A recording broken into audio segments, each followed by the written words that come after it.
Hola, ¿qué tal amigos? ¿Cómo están? Bien, siendo las 8:10, vamos a iniciar con el ciclo de charlas Amolca que hemos trabajado hace ya un año.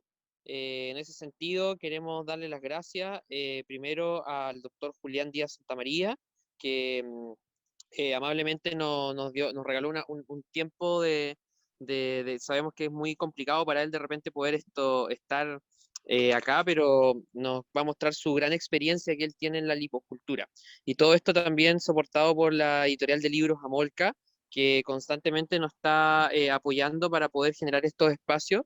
Y en ese sentido, igual acá le damos las gracias a María Laura, que está conectada en este momento, y le enviamos un abrazo al, al- a, a Elías, que está un poquito enfermo, que hoy día no se pudo conectar.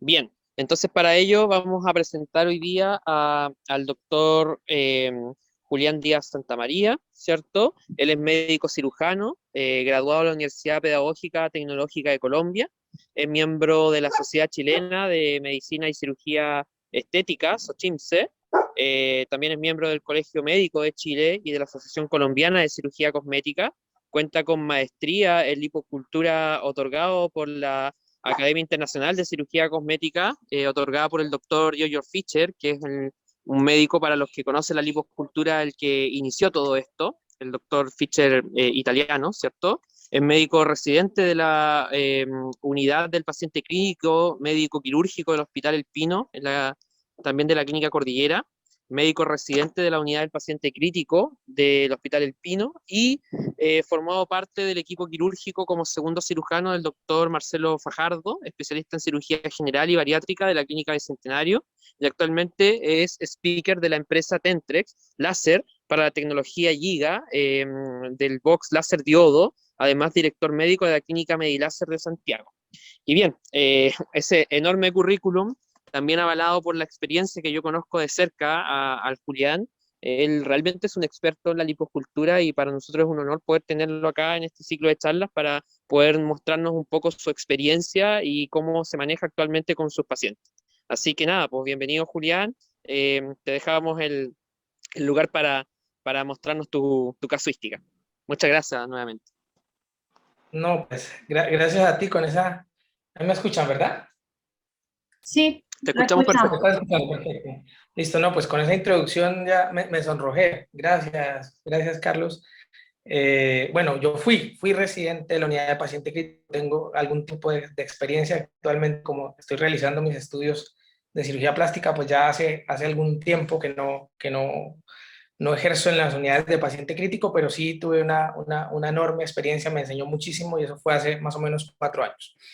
Ya, bueno, yo quisiera hacer esto un poquito dinámico porque este tema de las clases online y de este tipo de webinars, pues es nuevo también desde que ocurrió el tema de la pandemia y a veces uno no sabe a quién se está enfrentando, ¿no? Ni con quién está teniendo este tipo de conversaciones y a mí me gustaría, como no hay una programación, no hay un guión que seguir, me gustaría poder conocer a las personas que están viéndonos en este momento, saber de dónde son, cortos, si tienen experiencia con lipo o no, si ya han hecho, si hay algún cirujano plástico por ahí, quiénes son cirujanos estéticos o odontólogos, como para poderme eh, conocer el entorno. Entonces, no sé qué opinan ustedes antes de continuar. Sí, claro, quizás a través del chat nos pueden ir contando de dónde Eso, son, porque se conectan a maravilloso, través de Latinoamérica, entonces a veces es un poco perfecto. difícil de saber de dónde vienen.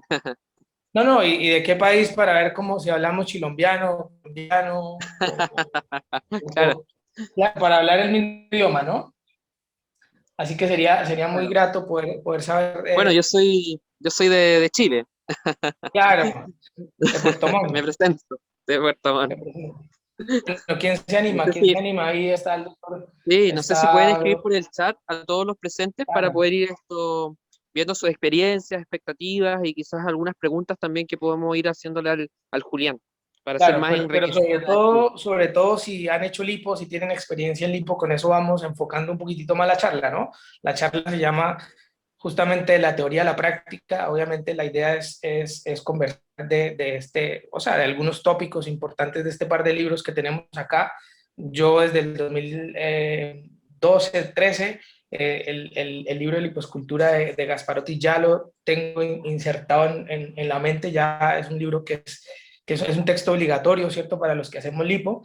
Ya el de lipoinyección, a pesar de que había una edición anterior, esta edición más reciente, que es el 2019, yo no había tenido la verdad la oportunidad hasta que me invitaron a hacer esta charla, adquirí y no lo he terminado, he leído varios de los capítulos, entonces por eso es importante poder saber, poder saber un poco más de la experiencia de todos los colegas con los que estamos conversando. Tenemos a Ignacio Cano, cirujano estético en México y hace lipos, así que es bueno saberlo.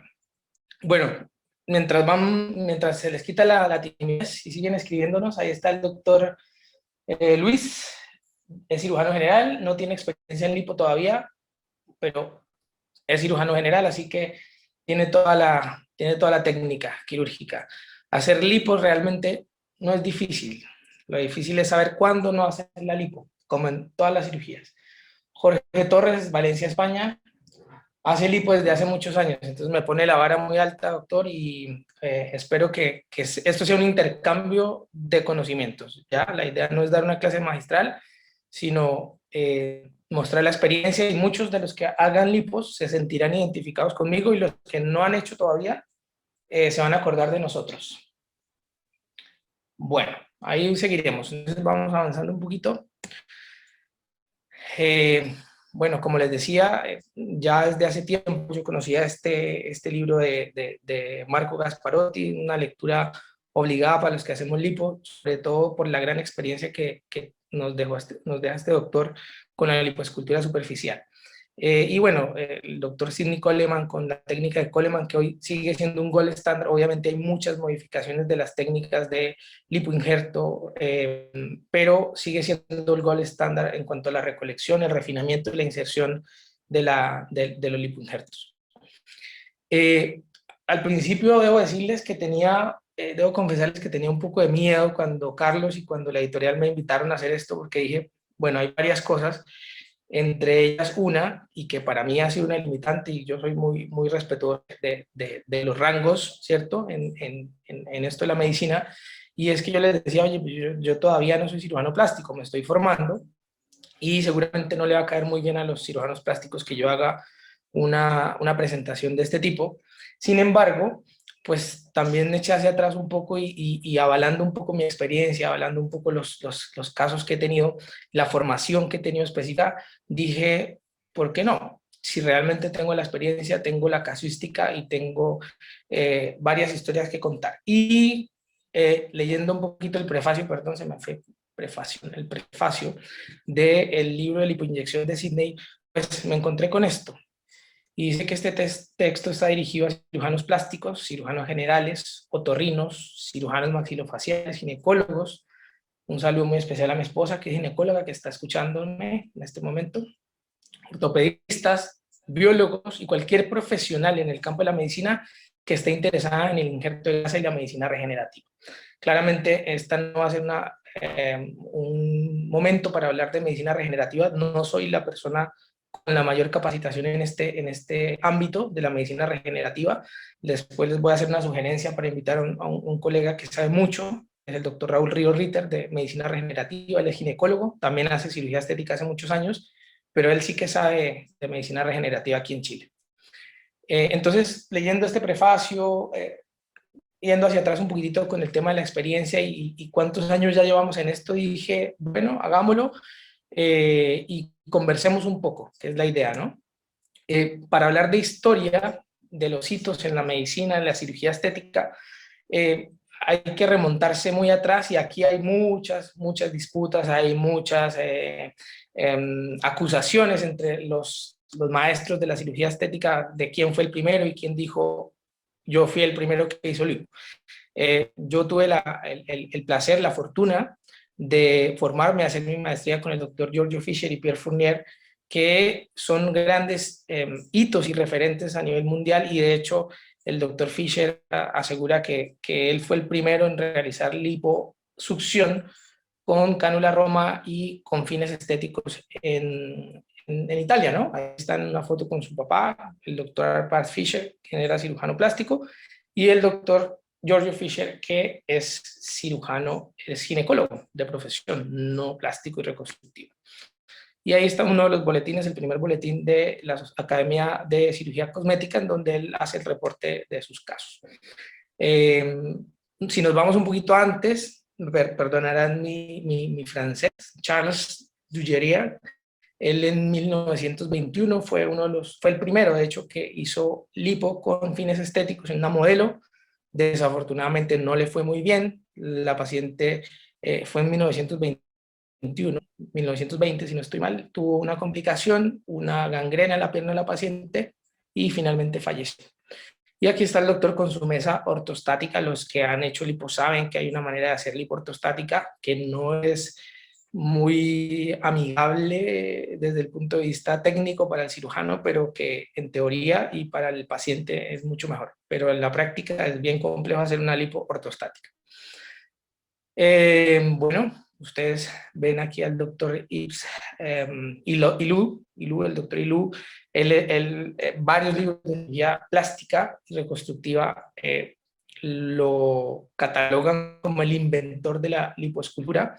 Y bueno, ahí es donde viene el tema de quién fue primero, ¿no? Pero eso es un tema que no está en discusión el día de hoy. La idea es poder retomar todos esos conceptos y todas esas experiencias de los que empezaron en este proceso de la lipo.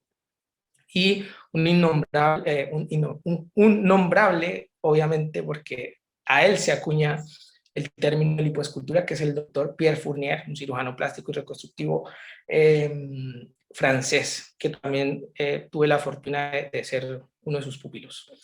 Y el doctor Jeffrey Klein, que en 1985 pues dio un giro completo a la lipo con la infiltración tumescente. Hay una fotito recordando estos años, harto Photoshop tiene. Y para poder entender y contextualizar lo importante que es la lipoescultura, esto es una estadística oficial de la ISAP, ¿ya? No sé si en sus respectivos países tengan una casuística o tengan algunos antecedentes, algunas estadísticas sólidas de cuántas lipos o cuáles son las lipos que hacen los cirujanos o los médicos estéticos no plásticos versus los plásticos. Eso es algo que todavía no, por lo menos acá en Chile, yo sé que en Brasil tampoco está esa estadística, así que esta estadística que les muestro es solamente de los cirujanos plásticos que están certificados por ISAPS, y esta estadística pues nos muestra que la liposucción sigue apareciendo, a pesar de que en el año 2020, por el tema de la pandemia y por todo lo que estamos viendo, se bajó enormemente el número de procedimientos que se realizaron. Sigue siendo el segundo procedimiento estético más realizado en el mundo, ya después del aumento mamario. Después sigue la cirugía de párpados, la rinoplastia y en quinto lugar la abdominoplastia. Por eso es un tema tan relevante, y cada vez los médicos que están introduciéndose, que están empezando en el mundo de la estética, pues la verdad es que ven la liposucción como una de las de las técnicas más fáciles, entre comillas, o lo que, como los pacientes lo requieren más, es más fácil entrar en este mundo a través de la lipo, que no está mal. O sea, yo lo hice de esa manera, pero con el paso del tiempo me he dado cuenta que no es tan fácil como parece. En Brasil, también ahí están las estadísticas, es el segundo país a nivel mundial, después de Estados Unidos, con mayor número de procedimientos estéticos, quirúrgicos y no invasivos realizados. Y bueno, aquí algo de mi experiencia, ya les había contado esto, Carlos. Yo hice mi maestría de lipoescultura entre el 2014 y el 2015. Estuve en la práctica pública y privada en unidad de paciente crítico 4 años, ¿cierto? En los últimos 3 años me he puesto un poquito más juicioso, más académico en cuanto a dejar completamente registrados los casos de lipo, y podría documentar unos 650 casos. Y desde mis inicios en el 2014, más o menos unos 1.200 casos de lipoescultura. El promedio de lipo he hecho lipos tumescentes, lipoescultura y lipo asistida por láser. Básicamente mi experiencia es esa. Y un promedio de aspiración de 2.500 cc, con lo menos que he aspirado, que ha sido 400 cc, y lo máximo 5.500 cc. Las complicaciones más comunes que he tenido son hematomas, seromas, edema prolongado e hiperpigmentación posinflamatoria, y uno que es una complicación netamente estética, resultados estéticos insatisfactorios que ustedes se imaginarán, y los que han hecho estética saben que eso es pan de cada día. Esta es una imagen muy especial para mí, fue del año pasado. Comparte tus conocimientos, es una manera de lograr la inmortalidad, eso lo dice el Dalai Lama. He tenido el placer, el honor de conocer a dos grandes maestros de la cirugía plástica en Brasil, que son mis mentores en este momento, mis compañeros de estudios, una colega de Perú, un colega de México. Ahí estábamos operando en San José, Río Preto. Un dato curioso, con estos cracks se hacen lipo, abdomino, mastopexia y brachioplastia en menos de 3 horas. Y bien hecha, y con una baja tasa de complicaciones postoperatorias. Esto es algo que yo aprendí, y todo esto está también en ambos textos. Cuando ya los tengan, los que no han tenido la posibilidad de adquirirlo o los que ya lo tienen, revisar con detalle estos capítulos en donde nosotros por lo general nos vamos directo a la técnica y no nos sentamos un momentito a analizar los primeros capítulos, que finalmente yo les digo es lo más importante. Y esto se lo aprendí al doctor Fisher, se lo aprendí al doctor Domínguez, Eduardo Domínguez, a quien le tengo un afecto muy especial y un agradecimiento enorme por todas las enseñanzas. Y es más fácil siempre aprender de los errores de los demás. Es menos doloroso y no te deja cicatriz.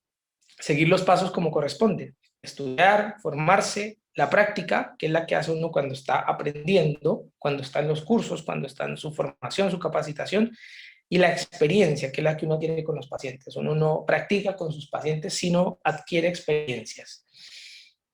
En el libro de Gasparotti hay unos aspectos súper importantes que quise tomar en consideración, y que hoy en día creo que todos los que hacemos lipo lo tenemos presente, y es que la lipo se hace en una posición no natural. Por eso el doctor Giorgio Fischer propuso la liposcultura ortostática, pero porque por temas técnicos es complejo realizarla.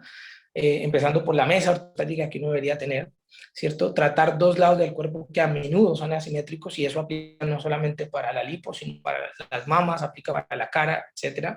Es una técnica que es a cielo cerrado, o sea, nosotros no estamos viendo lo que está pasando con nuestra cánula. Entonces la conexión mano derecha, mano izquierda, cerebro no se debe perder. No permite correcciones, o sea, tú puedes lipoaspirar poco y corregirlo, pero si lipoaspiras mucho, la posibilidad de corregirlo o no dejar una secuela estética en el paciente es supremamente complicado.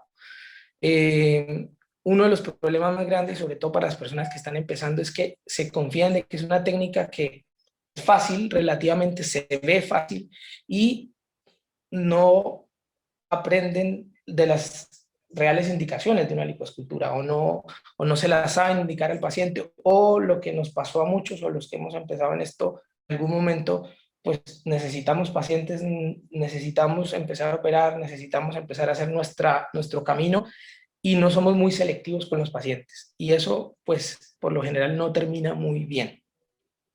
Y a veces a mí me pasó, quise resolver problemas de laxitud o de sobrepeso, más no de obesidad, porque eso siempre lo he tenido claro, con una lipo, y los resultados no eran tan buenos. Una indicación precisa, estas son palabras del doctor Gasparotti, una indicación precisa para la lipoescultura está dada por las acumulaciones de grasa resistente a la dieta, la terapia física, el ejercicio físico, que deforman la silueta corporal. Es decir, y está claro, no solamente en este libro, no solamente en el otro libro, sino en la mayoría de la literatura médica, que la lipoescultura es para moldear el contorno corporal, no para manejar el sobrepeso y la obesidad. Selección de pacientes, se hace mucho énfasis, se hace mucho hincapié en los dos textos de la selección, la importancia de seleccionar bien los pacientes. Eso es un tema que yo pienso que es más complejo que el mismo hecho de hacer la lipo. es aprender a decir que no.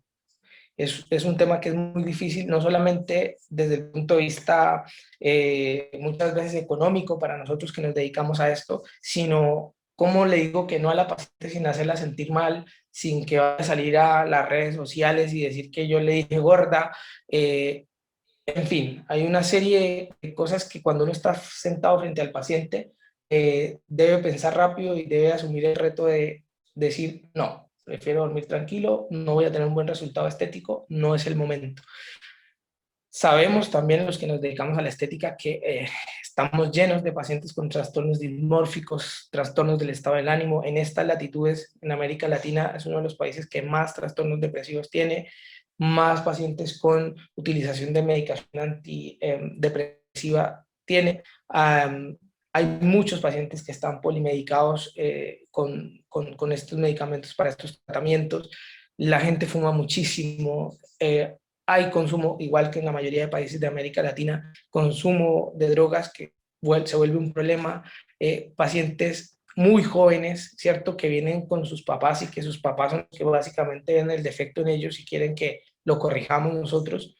Pacientes con enfermedades crónicas no controladas y el sobrepeso y la obesidad que sin duda yo he tratado de hacer un trabajo importante en cuanto a informar a los pacientes, a la gente que me sigue en redes sociales y decirle, oye, si el índice de masa corporal no es el único elemento que nosotros tenemos en consideración, pero es importante.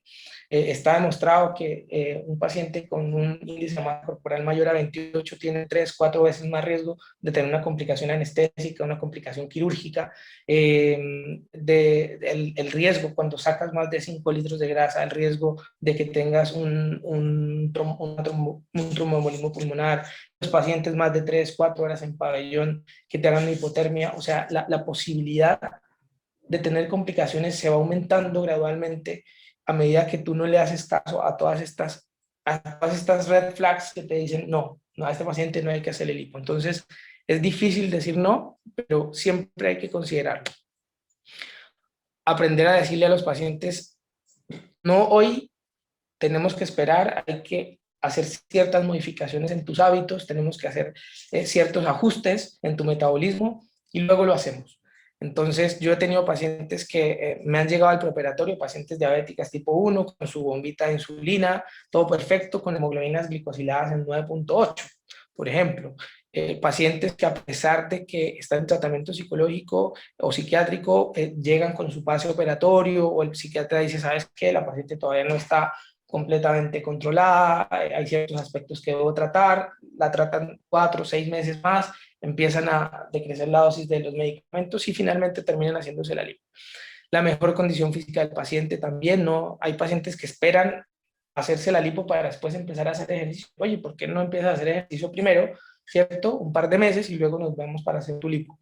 Ya la condición laboral es súper importante. Yo trato mucho paciente profesional de la salud y no me dejan mentir, ahorita en los comentarios lo veremos, finalmente los pacientes del área de la salud son súper complejos, no siguen las indicaciones, la verdad es que son los que más me han hecho edema posinflamatorio, cuando tienen que volver a los turnos, la faja los vuelve locos, entonces finalmente esos pacientes deben tratarse de manera muy diferente a los pacientes que, por ejemplo, se hacen una lipo y, no sé, trabajan en una oficina. Aquí tenemos muchos pacientes que trabajan en minería y tienen turnos de 7x7, por ejemplo. Entonces dicen, doctor, yo salgo libre, me voy a hacer la lipo, pero en 7 días más tengo que irme a 3.800 metros de altura por 7 días. Entonces yo siempre les digo, no se lo recomiendo porque van a estar 7 días en el posoperatorio inmediato sin drenaje linfático, sin que mi equipo pueda estar pendiente. Entonces eso finalmente tiene muchísimo que ver. Entonces la condición laboral es completamente importante y el apoyo familiar.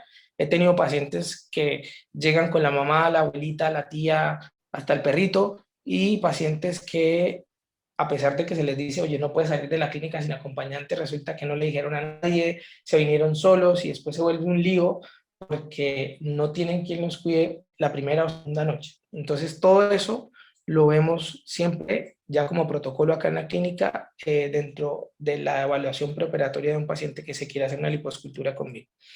Seleccionar el lugar, bueno, ustedes entenderán que hay lugares de lugares, hay clínicas de clínicas, hay centros de centros, entonces también es difícil porque muchas veces no todos tenemos el privilegio de tener nuestros propios pabellones, de tener nuestras clínicas, y tenemos que recurrir al sistema de arrendamiento de pabellones, y eso dificulta un poquitito las cosas, pero también hay que aprender a decir que aquí no voy a hacer mis procedimientos. Selección de la técnica.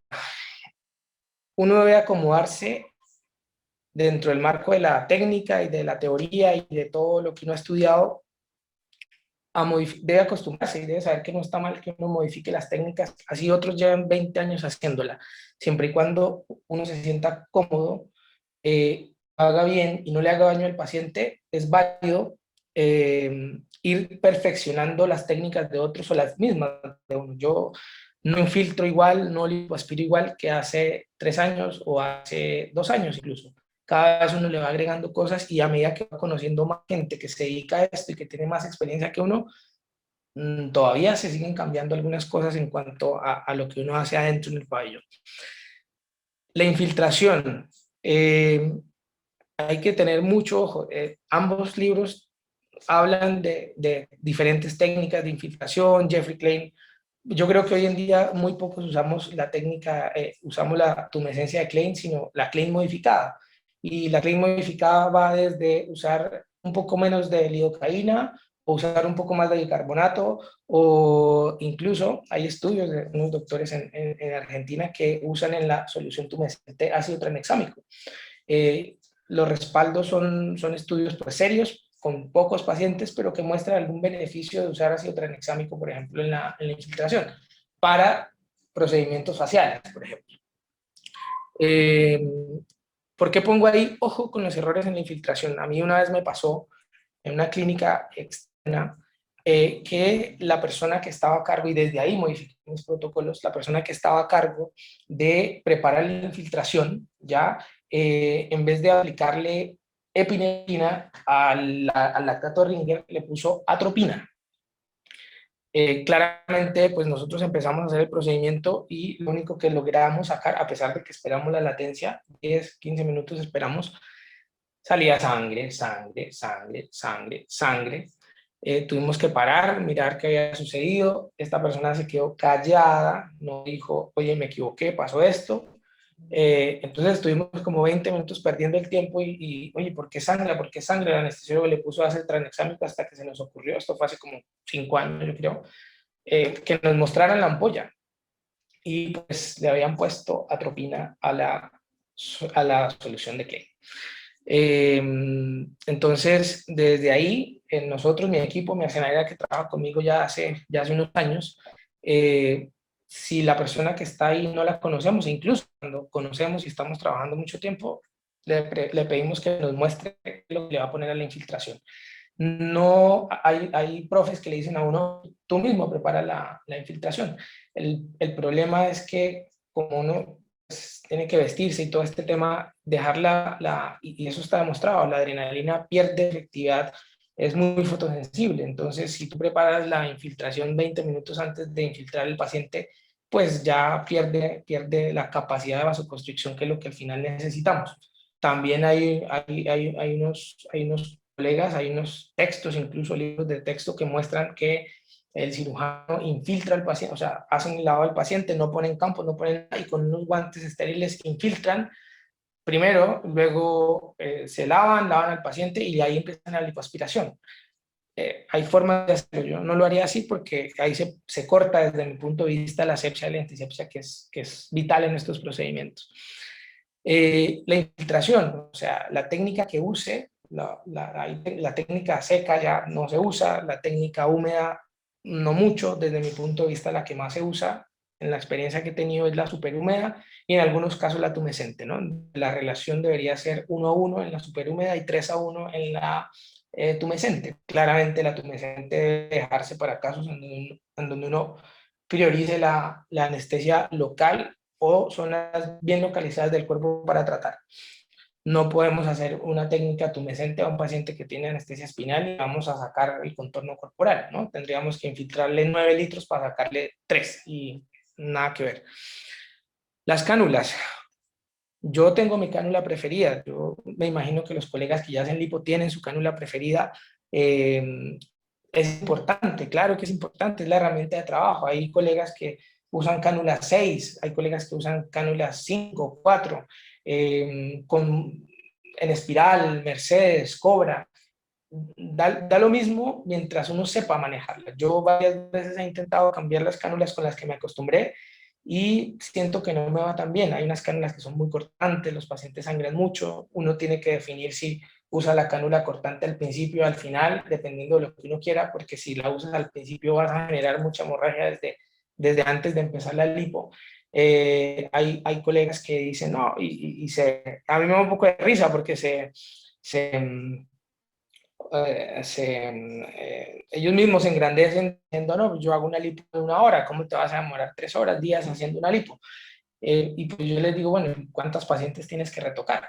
Porque es que usan cánulas de 6, multiperforadas, entonces cada canulazo en una paciente no tan gordita, de una cánula tan gruesa, tan agresiva, genera consecuencias si uno no la sabe manejar adecuadamente. Y aquí la verdad no se trata tanto de la velocidad.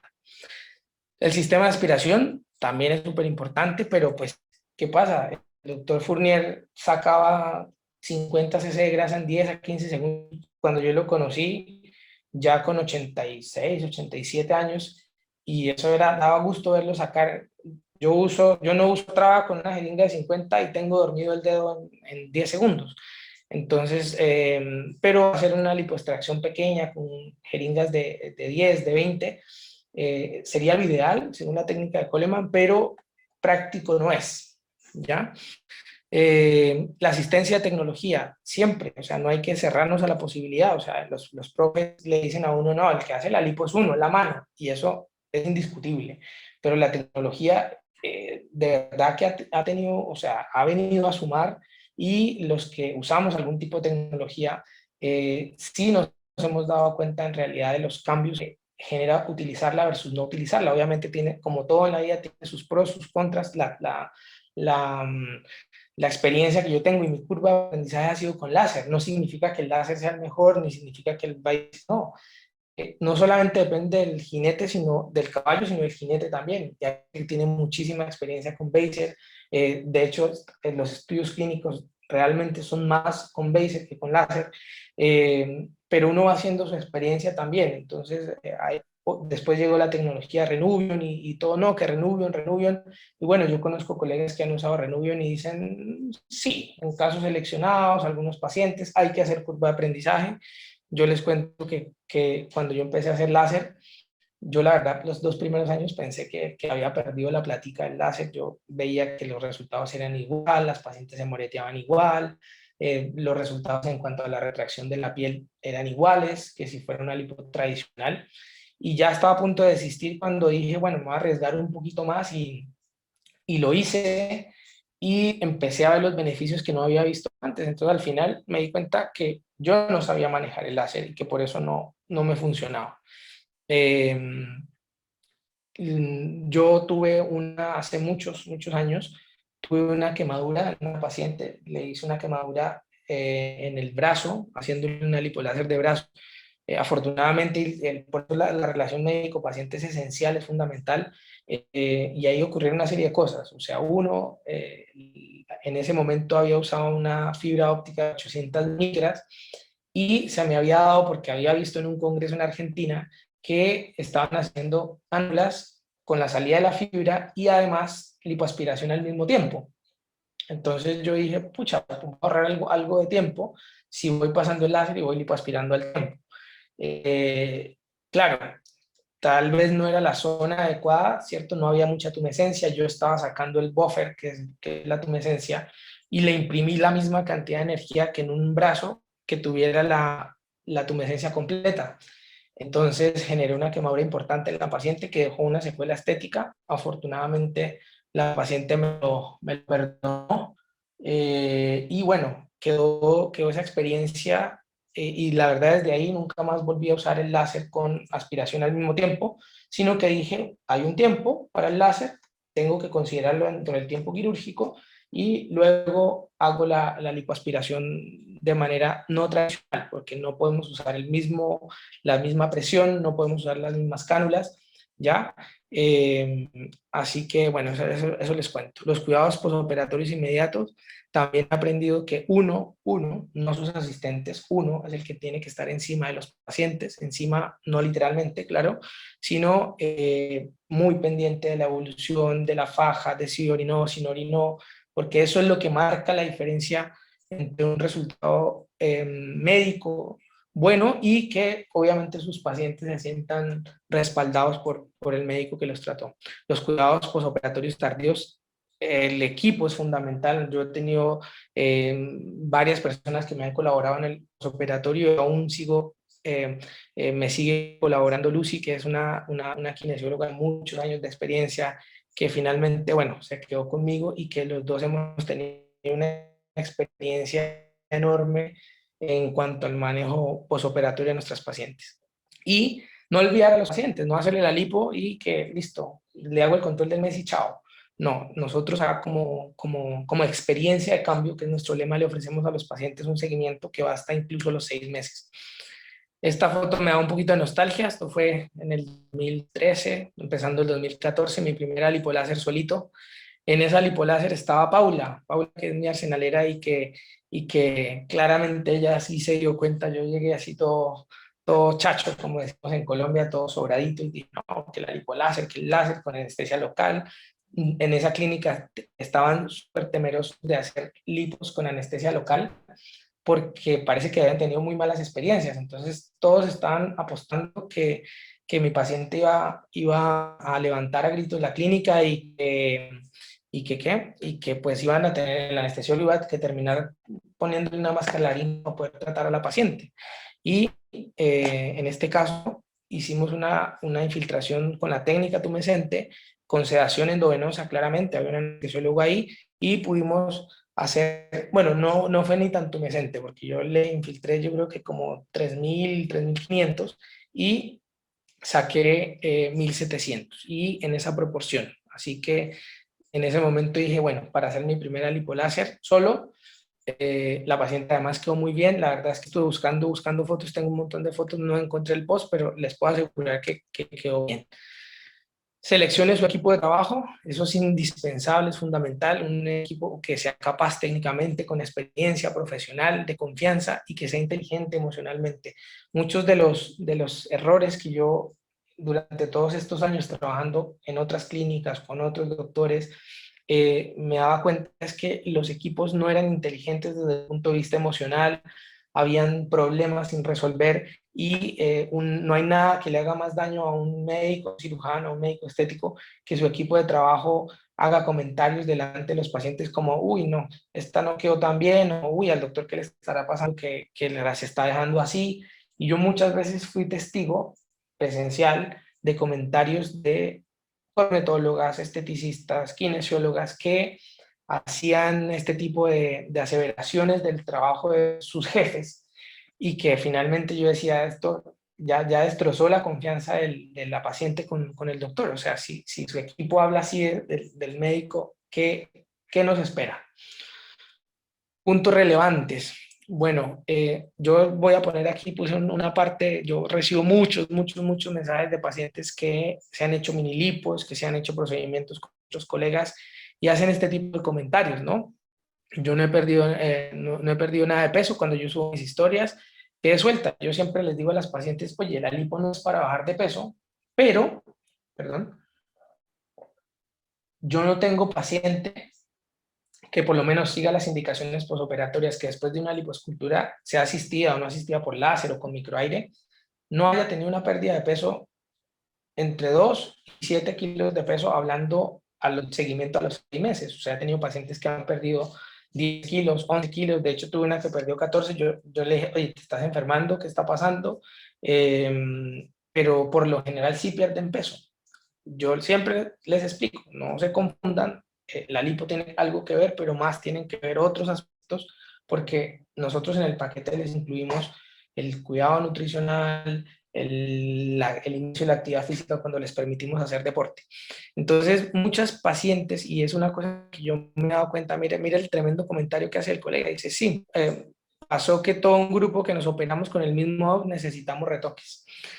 Entonces, puntos relevantes, seleccione bien su paciente, claridad, sea claro en lo que usted puede o no puede lograr. El manejo posoperatorio es fundamental, es indispensable, no ahorren, no escatimen en el manejo posoperatorio de los pacientes. Contengan, asegúrense de educar a su equipo para que contengan los pacientes, sobre todo en las etapas iniciales, los primeros días cuando hay tanto desconocimiento o a pesar de que, porque uno puede sentar a los pacientes acá y hablarles, decirles, oye, mira, esto va a pasar, se te va a hinchar acá, se te va a poner acá, se te va a poner morado acá. Los pacientes te llaman, doctor, tengo hinchado la zona de la vulva, revisa el punto 5 de las indicaciones posoperatorias. Ay, sí, doctorcito, cierto, ahí dice que se me iba a inflamar esa zona.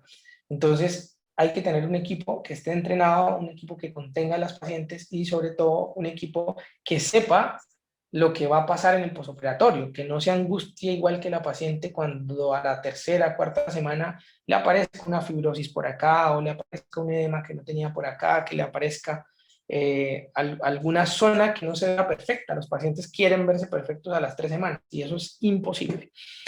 No hay que permitir que se pierda la confianza, también lo he notado mucho. Yo, la verdad es que sean plásticos, no sean plásticos, somos colegas y eso es una cosa que no todos hemos aprendido. Hombre, yo conozco colegas que no, uy, sí, eso quedó súper mal operado, ¿cómo te hicieron eso? No puede ser. Eh, a mí me escriben y me dicen que tengo un problema, lo primero que les digo es, oye, consulta a tu médico tratante, mira lo que pueden hacer, mira lo que pueden resolver, algo pudo haber sucedido, conversa con él, no pierdas la confianza en tu equipo. Eso es lo que tenemos que hacer, o sea, todo esto, este mundo es tan pequeño, este mundo de la estética no es tan grande como uno cree y a veces nos conocemos entre todos. Y esto es un boomerang, tú tiras un comentario del trabajo del otro y créeme que eso se te devuelve 3 veces. Entonces, cuando tengan la oportunidad, si tienen influencia en las redes sociales, si le hacen ese tipo de comentarios, así uno diga, pero qué animal, ¿qué le hizo a la paciente? Piénselo, no se lo manifieste a los pacientes ni haga que con ese comentario puedan hacerle daño a un colega. No se trata de esconderle la verdad a los pacientes, se trata que finalmente no es asunto tuyo, tú no sabes por qué proceso pudo haber pasado la paciente, si siguió las indicaciones posoperatorias o no, qué fue lo que pudo haber pasado dentro de la lipo. Yo no he podido, a mí me ha sucedido que por sangrado, por X o Y motivo, no he podido terminar la lipos como yo quisiera y al final del proceso se ve el resultado. O sea, esa zona que yo no pude terminar, que estaba sangrando y que creí que había terminado y que era edema, resultó ser una lipodistrofia que estaba profunda o no me di cuenta y me quedó algo para corregir. Entonces, eso es importante. Y lo otro que es indispensable es trabajar en los cambios de hábitos de los pacientes. Es una cosa que yo, y bueno, después cuando tengamos la oportunidad, si hay otra oportunidad, les puedo mostrar decenas de historias de pacientes que les he seguido la pista durante incluso ya un par de años y cómo después de la lipo sus hábitos cambiaron. Me dicen, me da mucha felicidad, le dicen a una doctora, hasta mi esposo está más flaco, mi suegra, todos estamos más delgados porque cambiamos los hábitos en la casa, ya no compramos comida chatarra o cuando compramos y nos portamos mal, entre comillas, nos portamos mal una vez a la semana. Entonces, hay un impacto muy positivo cuando uno logra trabajar en los cambios de los hábitos de los pacientes. Un consejo, y yo sé, en todos los libros está también, pero aún así yo veo que hay muchos colegas que no documentan lo que hacen, desde de principio a fin. Yo sé, es tedioso, es un poco fastidioso incluso a veces que uno esté en el pabellón y foto, tomen video, mire, tomen video acá, pero a mí, de hecho, haber tomado fotos, videos, hacer respaldos de mi trabajo, me ha ahorrado un montón de problemas. O sea, cuando el paciente ha intentado decir, no, doctor, es que usted me dijo que me iba a sacar tanto, mira, aquí está la foto, fecha, hora, esto fue lo que te pude sacar y aquí está el video donde dice que no te puedo sacar más grasa porque es que estaba sangrando mucho, ahí está, lo único que estaba sacando era sangre y tuve que parar la... Ah, ya, doctor, disculpe, gracias. Yo documento los preoperatorios, la marcación y el post inmediato. Este es un caso de una paciente que es reciente, la tenía ahí en las últimas fotos, y aquí tiene 72 horas posoperada. Y la verdad es que más o menos mis pacientes de lipoláser, después de esta fue una lipo de 3.8, 3.9 litros, que me quedó con este equimosis aquí, un poquito abajo, y de resto, sí, obviamente, está inflamada, pero pues los cambios ya se van viendo. Después viene la segunda etapa, los pacientes se van a ver más hinchados, ahí nosotros usamos foam en el posoperatorio, y la faja, una faja de mediana compresión. Este es el post inmediato. Yo no le edité el tatuaje porque la paciente me autorizó, dijo que no le interesaba. Una lipo también reciente, la misma paciente anterior, y hicimos una lipo de contorno corporal con lipoinjerto de glúteos, y ese es el resultado inmediato. Yo hago este tipo de videos por los pacientes, cuando les muestro a algunos, incluso ellos mismos, los pacientes me motivan mucho porque dicen, no, doctor, ese resultado está muy bueno, súbalo. Ya casi no les pido a mis pacientes que me dejen subir sus imágenes, sino ellos mismos, de hecho, doctor, no le gustó mi resultado, ¿por qué no lo ha subido? Puntos relevantes en un solo paciente.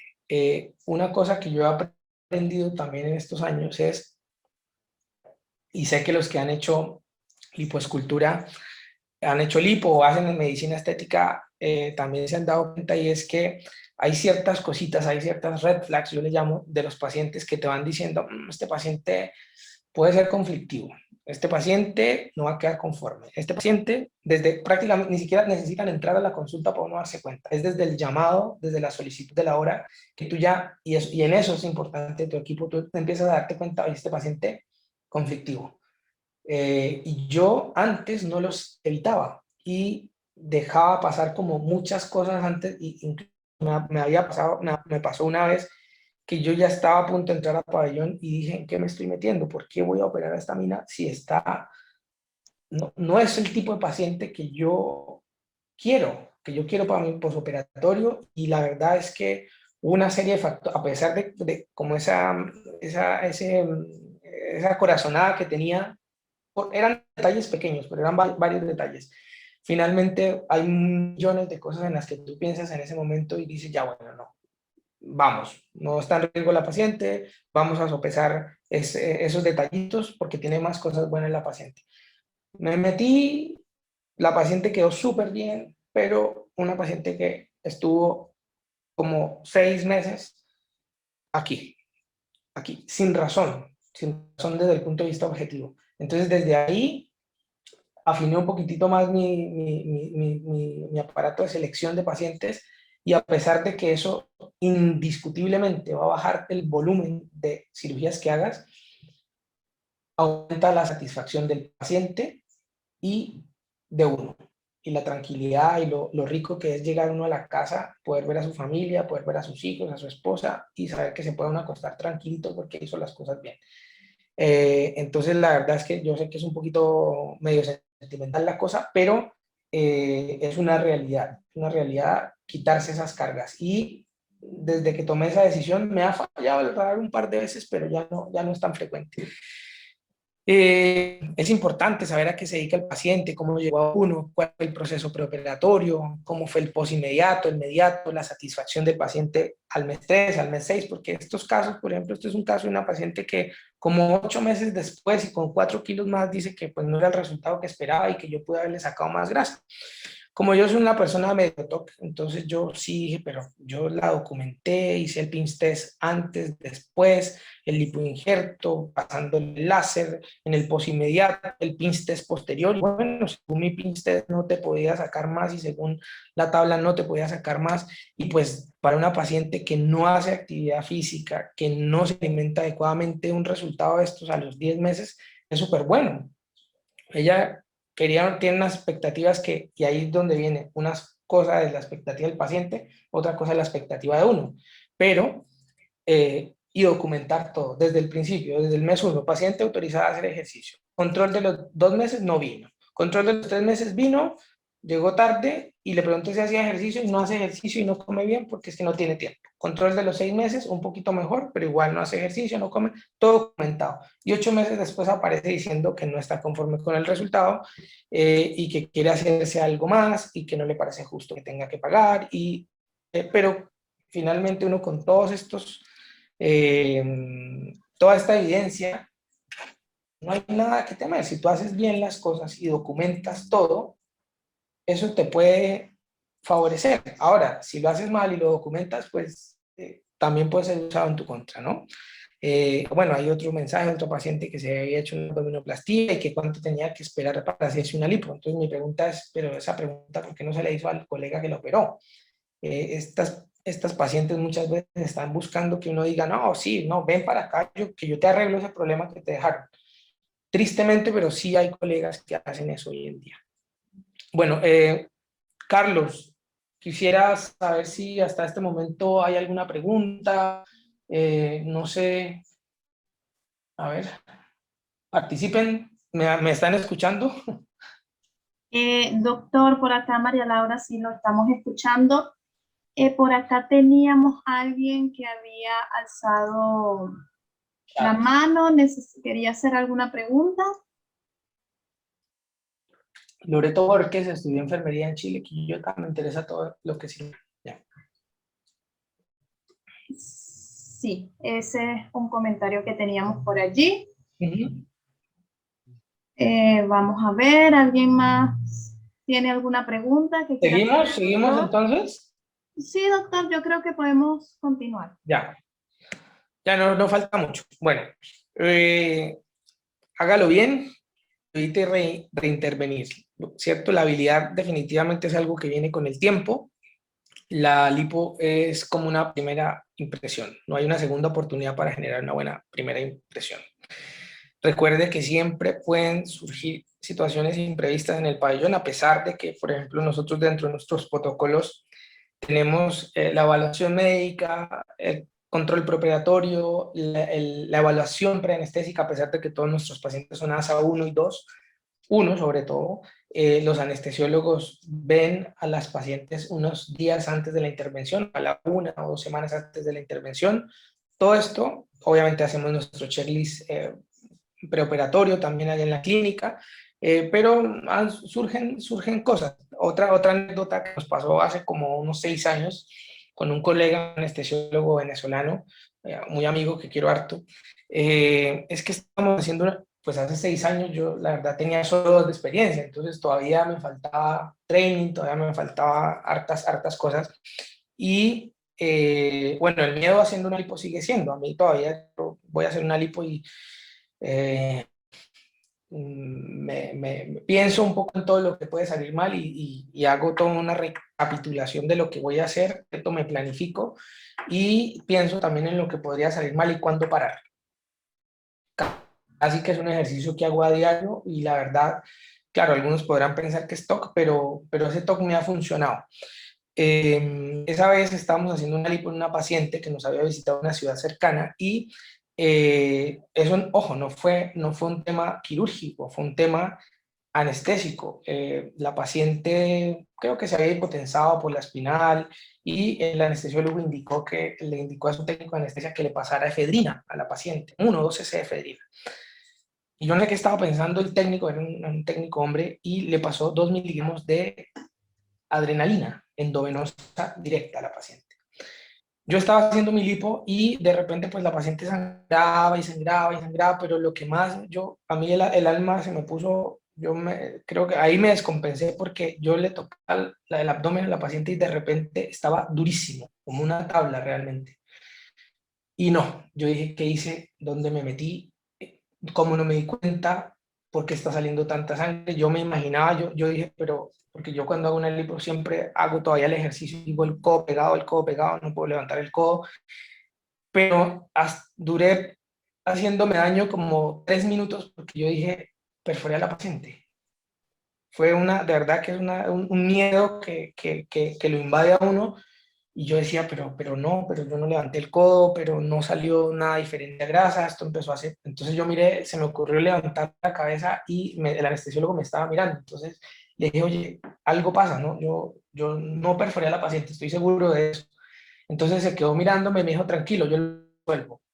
Y yo, pero no, pero lo resuelves cómo, ¿no? ¿Qué pasó? Porque no entiendo qué está pasando.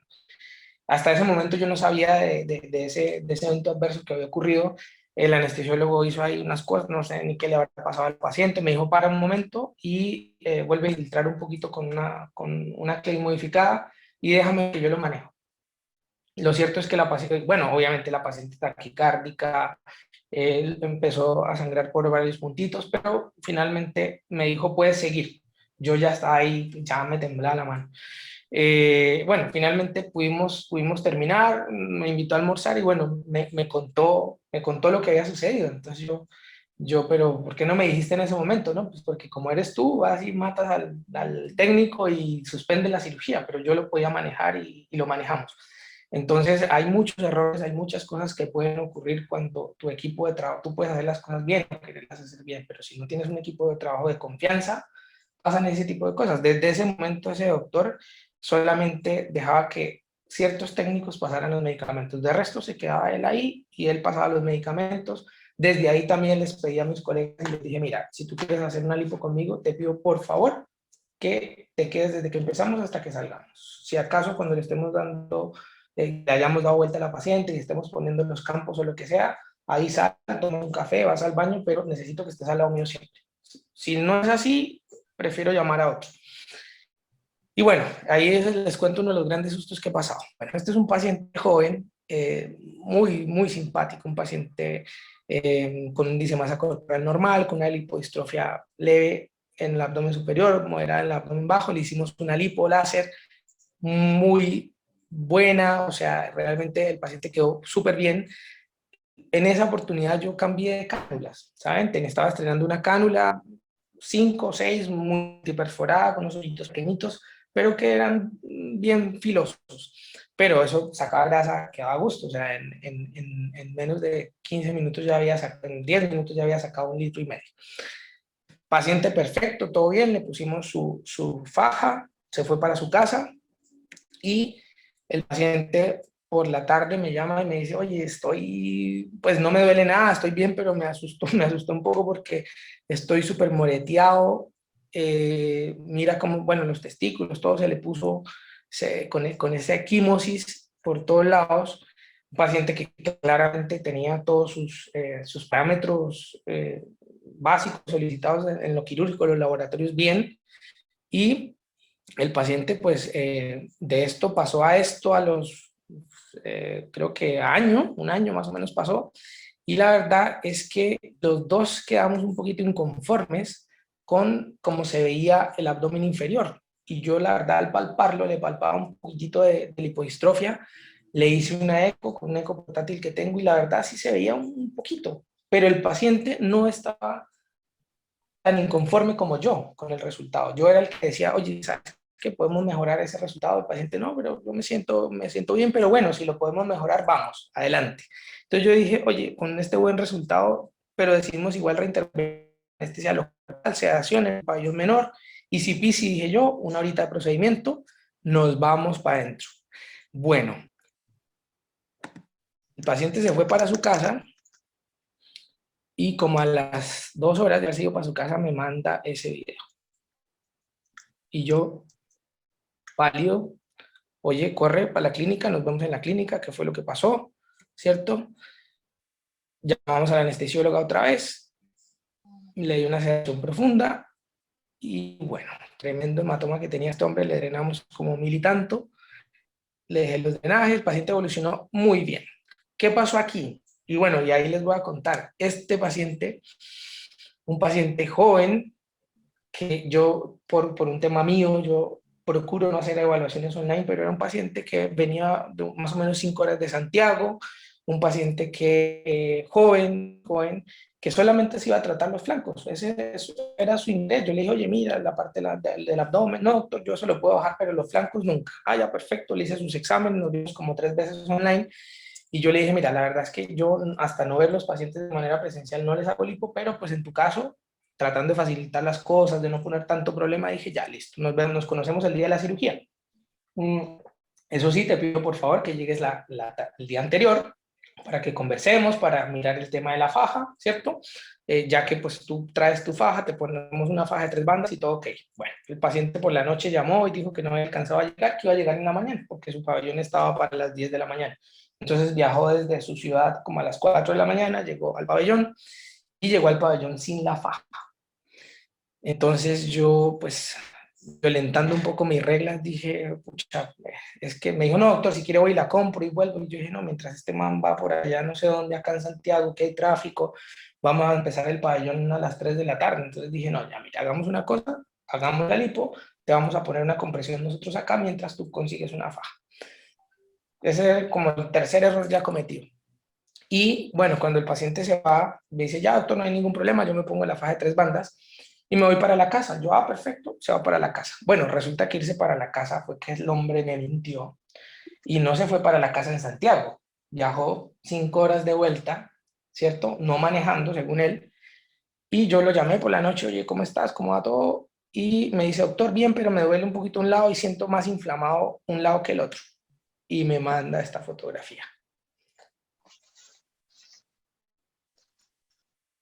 Entonces, ¿sabes qué? Vente. No, pues es que no puedo ir, doctor. ¿Por qué no puede? No, porque yo estoy en mi ciudad, pero ¿cómo se va para su ciudad? Sí, en teoría yo mañana lo iba a ver. Lo lamento mucho, pero se viene para acá porque tengo que hacer algo. La gente también evolucionó de manera muy satisfactoria. Me disculpa, no les muestro el después porque no encontré ahí dentro de tantas fotos el después. O sí, de hecho, tengo por ahí en el celular, ahorita buscamos si se lo muestro. Entonces, si usted tiene que reintervenir, no asuma que es más fácil, nunca diga que es un retoque y ya.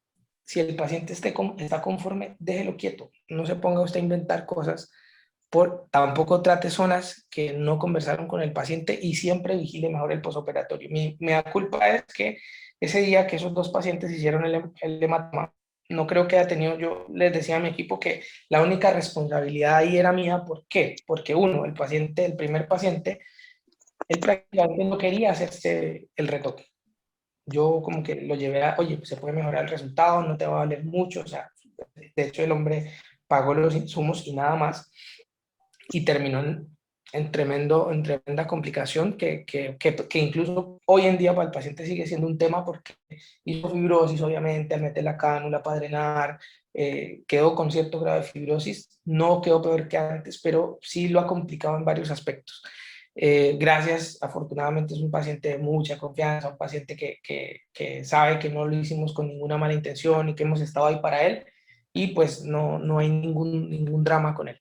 Ese día me sucedió que yo ya estaba pronto a viajar a Brasil, entonces ese día andaba como con prisa y me ocurrió algo que nunca me ocurre con mis pacientes. Yo siempre reviso en el pabellón y fuera del pabellón antes de irme cómo está la faja, si está muy ajustada o no, en qué nivel está, si tiene foam, si no tiene foam, si le dejaron las compresiones donde yo pedí que dejaran compresiones, pero con ellos dos, como eran easy peasy, pues la verdad es que yo me fui y dejé las indicaciones, pero ni siquiera me despedí de los pacientes ese día.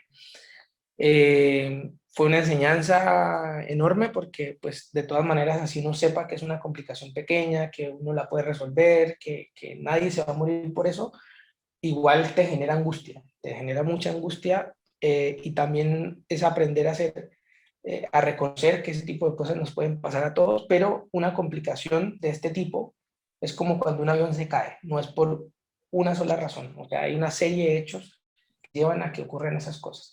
Después ya hice el análisis, dije, de hecho el paciente ahorita está en un estudio hematológico porque no es normal que un paciente haya hecho ese hematoma, por ejemplo, ese quimosis que me hizo a mí en la primera lipo, y fueron muchas las señales que yo no quise escuchar para decir, oye, deja a ese paciente así.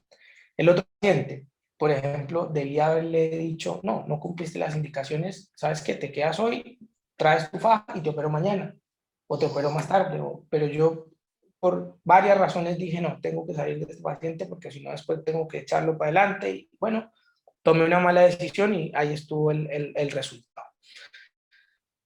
Lo bonito, lo más bello de todo esto es que yo les hablé como el 3%, un poquito menos de las angustias que uno vive en esto, pero pues aquí está la parte bonita, ¿no? Estos son algunos apartes de las conversaciones y de las imágenes que me comparten mis pacientes, y pues este tipo de resultados y este tipo de cosas que les tienen, hay pacientes que de verdad cada semana me están mandando una foto de su evolución y realmente lo llena a uno de mucha satisfacción, no solamente porque dice uno, oye, escogí bien a mi paciente, hice bien mi trabajo y es una paciente que finalmente te puede traer muchas más. Muchas gracias por la atención, muy amables. Eso era lo que tenía para decirles el día de hoy. Y obviamente hay que leer mucho, entonces ahí están los libros de Amolca, que son de muy buena calidad, son excelentes. Doctor Julián, vamos a aprovechar de leer algunas preguntitas que tenemos acá en el chat. ¿Hay preguntas? Bueno, no me vayan a corchar, por favor. Tenemos acá una, ¿cómo prepara la solución de Klein con tranexamico? Mira, yo la uso súper poco, les hice el comentario porque yo he visto cómo la usan en algún momento cuando hicimos lipo de papada. Lo que hacíamos era preparar el gramo de ácido tranexámico en lactato de Ringer, 250, 400 o 600 miligramos de lío con pues, una media ampolla de epinefrina. ¿Ya? Esto que les hablé del ácido tranexámico lo usa más en Argentina el doctor Schavelson y el doctor Blugerman, cuando hacen, por ejemplo, ellos hacen mucha mamoplastia, aumento con anestesia local y sedación. Yo hasta que los conocí a ellos no sabía que uno podía hacer una mamoplastia aumento con anestesia local y sedación. Más que ellos hacen una tumescencia bien importante, pero después en Brasil con mis maestros me di cuenta que, o sea, hasta mastopexias circunverticales se pueden hacer. No es local propiamente tal, es un bloqueo, ¿cierto?, de los intercostales, ¿cierto?, y con unos excelentes resultados. Obviamente, eso tiene que ir de la mano de un excelente anestesiólogo a tu lado, o sea, una persona que sepa los pasos, sepa que la parte más incómoda, molesta para el paciente es la infiltración misma, y ya la parte final, o cuando estás poniendo el implante y estás moviendo estás levantando el músculo, si no está bien bloqueado al paciente le va a doler, entonces ahí necesitas la ayuda del anestesiólogo con un poquito de propo, con un poquito de mía. Ellos son los que saben qué le meten al paciente. En lipo, la verdad es que lo he usado yo creo que unos 15, 20 casos para lipos pequeñas y preparo 1 litro de solución, sobre todo en pacientes que por su color de piel, pacientes Fitzpatrick 1, que uno le des besos, basotes y dicen, no, este paciente me va a quedar con... O te refieren ellos mismos, los pacientes dicen, doctor, yo me toco con algo y quedo moreteado. Y hubo una época que lo usé, sobre todo en estos pacientes, te diría que como unas 20 veces, y la verdad no vi mucha diferencia, siendo bien subjetivo. Y yo preparaba 1 litro de lactato de Ringer con la epinefrina, con la Lido, y con una ampolla completa de ácido tranexámico, que es como lo describe el doctor Blugerman y Chávez. Pero no tengo mayor experiencia con eso. Ahora, en mis lipos, depende si lo hago con anestesia local y sedación, siempre, porque hay que tener mucho respeto a los anestésicos locales. Ustedes saben que yo llevo años en esto y al menos documentada no he tenido ninguna intoxicación o algún signo de intoxicación por anestésicos locales. Pero ustedes saben que desafortunadamente por el pico plasmático de la lidocaína, los pacientes que se intoxican con lío se intoxican en la casa, a menos que, bueno, que ya haya sido muy burdo el tema y que tú le hayas metido los 50 cc endovenosos de una vez y ahí te hacen en el pabellón la complicación o los signos de intoxicación por lío. Ustedes saben que primero hay algunos, se compromete el sistema nervioso central y luego la parte cardiovascular, pero pues los niveles plasmáticos para eso son bien elevados y se presentan más o menos entre las 12 o 14 horas post lipo, y normalmente a esas alturas ya los pacientes están en la casa. Entonces hay que tener alto respeto con alido, siempre tratar de tener los lípidos en casos graves como esos, el diazepam, ¿cierto? Y pues claramente un anestesiólogo que entienda de cirugía estética. No es lo mismo, ¿no? Yo trato, por ejemplo, eso es un consejo, hay muchos colegas que les da lo mismo quien les dé anestesia o les da lo mismo quien les señale. Mi TOC me impide que yo haga eso. O sea, si yo no puedo entrar a pabellón con un anestesiólogo que no conozca, y si lo estoy conociendo, tiene que ser muy recomendado y tengo que probarle la mano primero. Eso, no sé por qué llegué a lo de la lidocaína. Doctor, tenemos otra pregunta por acá. ¿Al cuánto tiempo reinterviene de necesitarlo el paciente? O sea, mínimo 6 meses, muchachos, no hay que meterse antes, porque yo antes decía, ya, el paciente está molestando, está diciendo, entonces ya venga y resulta que hay pacientes que hacían unas fibrosis que uno Ahora, si tienes un eco y tú sabes distinguir entre lo que es una fibrosis o el lipodistrofia, pues le haces, y si ves que a los 3 meses es que te quedó grasa, definitivamente te metes y sacas, pero tú sabes que reintervenir significa más trauma, más fibrosis, mayor posibilidades de complicaciones, más vas a hacer peor el sistema linfático. Entonces, es importante, estar seguro de lo que te estás enfrentando es una lipodistrofia y no otra cosa. Y la verdad es que el tiempo ideal son 6 meses, no antes. Perfecto. Seguimos con la próxima, doctor Julián. El doctor Kevin dice, soy cirujano general de Perú. ¿Dónde se puede realizar un fellow o aprender del tema práctico? ¿Qué puede recomendar en su país? Bueno, doctora, acá en Chile no le recomiendo, pero porque no tenemos establecido eso, porque finalmente, como yo les explicaba, yo sé qué pasa en sus países, que el hecho de no ser cirujano plástico aquí todavía lo ven a uno con, sobre todo los cirujanos plásticos lo ven a uno con cierto recelo, a pesar de que tengo algunos que me aprecian un poquito. Yo les diría que, a ver, yo hice la maestría en la sociedad, en la Asociación Colombiana de Cirugía Cosmética en Cali con el doctor Domínguez. El doctor Domínguez tiene, bueno, lamentablemente los doctores, el doctor Fournier ya está, él está vivo, pero ya no sale, no está en público. Y el doctor Fischer sé que todavía ha hecho un par de cursos y sé que también ha asistido a algunos boards, pero eso, o sea, la Sociedad Colombiana de Cirugía Cosmética hace muy buenos cursos teórico-prácticos, te dejan meter la mano, son docentes de talla internacional que saben lo que hacen, que tienen mucha experiencia. Así que eso, en Argentina también, en el Instituto Pinto, hay varios centros formadores. Yo siempre les digo, el consejo que les doy es, yo también, a mí me han dicho, oiga, ¿por qué no haces un curso de lipoláser, de lipoescultura? Yo la verdad es que no, todavía no me considero una referencia en esto, sé que me faltan muchos años, mucha experiencia, entonces yo por eso siempre les digo, traten de aprender de la fuente, o sea, si quieren aprender de técnicas tumescentes, el doctor Jeffrey Klein en Estados Unidos hace pasantías para médicos del mundo. En Brasil también hay varios colegas que hacen cursos para médicos estéticos, cirujanos o gente que quiera perfeccionarse en este rubro. Entonces, le diría a Colombia, tengo un amigo en México que también en México creo que hay una especialidad en cirugía estética que dura 2 años.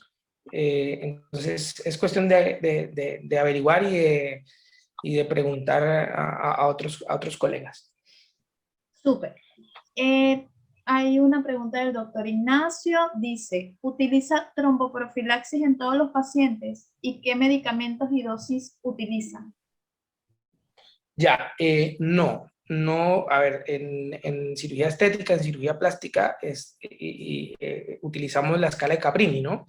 Para determinar el riesgo tromboembólico de los pacientes. Entonces, no, en teoría, no todos los pacientes deben anticoagularse. Uno claramente, yo por ejemplo, y eso no es muy objetivo, no es muy técnico, pero no sé, paciente mujer, colega que tome anticonceptivos, a pesar de que su riesgo tromboembólico en una escala de Caprini sigue siendo baja y la recomendación es usar medias antiembólicas, compresor neumático intermitente y nada más, nosotros, o si son enfermeras también, yo les digo ya, bueno, debemos unos 7-10 días de anticoagulación con enoxa, heparinas de bajo peso molecular, 40 miligramos subcutáneos al día. Y los pacientes que tienen riesgo moderado, cuando hacemos, por ejemplo, una lipo un poco más grande, contorno corporal, con lipoinjerto glúteo, que son varias horas más de cirugía y ya son riesgo moderado, usamos como protocolo medias profilaxis tromboembólica con las medias, las MAE. En los pabellones a todos los pacientes les ponemos compresor neumático intermitente, sea con anestesia local no, porque son procedimientos más cortos, pero cuando es con espinal o con anestesia general, se les pone, que hacemos muy poca anestesia general, se les pone el compresor neumático y a partir del día siguiente, por ejemplo, usamos Xarelto, usamos 10 a 15 miligramos por día por 3 semanas. Ustedes saben que el riesgo tromboembólico está entre el día 7 y el día 18 más o menos del posoperatorio. Obviamente la deambulación precoz es fundamental. A las pacientes que se hacen lipoabdominoplastia, por ejemplo, por regla, también se les da anticoagulación.